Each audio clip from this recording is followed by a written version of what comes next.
So, how many years until you can retire? Obviously, that depends on a lot of factors, but mostly it depends on how much you earn, how much you save, and how much you spend. Those are pretty much the three most important factors. And I found a table on a specific website. I'm going to show it to you very soon, and it's an awesome table. Honestly, it really puts into perspective what really matters in terms of savings and in terms of when you're actually going to be able to get to retirement. So, bear with me.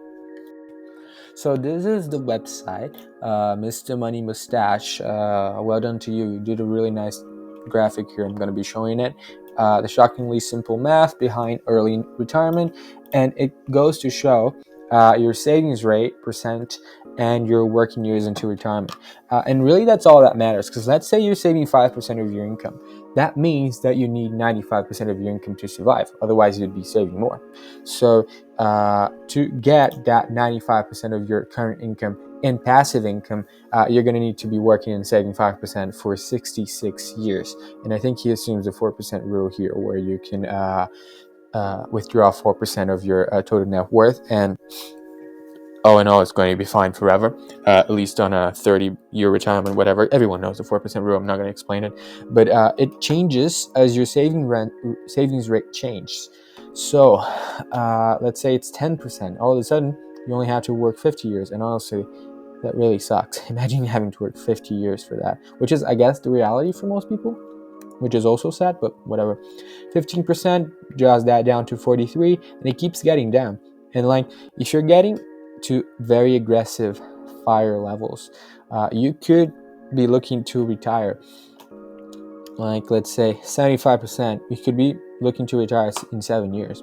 And I don't know, I mean, you could, let's say you have no wife, no kids, no nothing, you could be making maybe, I don't know, 100 grand. And if it's a remote work or something, you could definitely be living on 25 grand, either in the countryside or outside of like the country or something, maybe in Southeast Asia, whatever. And then you do that for 7 years, you live kind of a chill life, and then you're retired and you can live on that forever, and you still got your income. So you can, I don't know, maybe you can start spending more or something like that. And obviously it gets to absurd numbers. When you get to like 90%, then it's under 3. If it's 95%, it's under 2.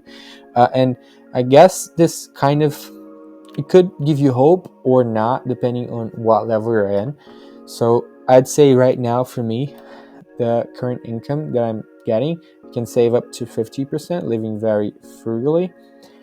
But 17 years is really long, and the quality of life that I have now with what I would be spending isn't what I'd want. So even this retirement technically wouldn't be enough for me. And it just goes to show that maybe the best way to early retirement is to find a way to make like absurd amount of money, which you can save an absurd amount percentage wise.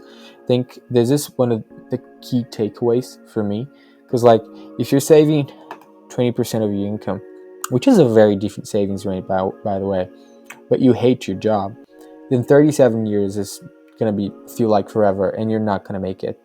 If you enjoy your job, then honestly, you shouldn't even care about it, because you should just keep doing your job and saving whatever, and eventually you're going to get to retirement.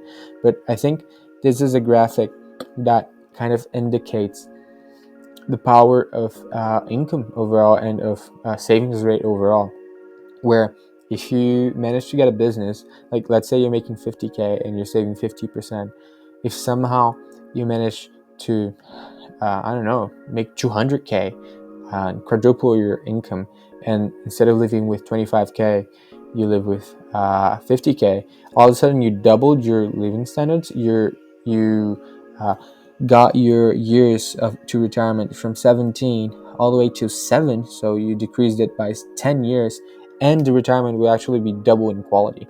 Of course, it's not easy to go from 50K a year to 200K a year, obviously, but I don't know, do with that what you will.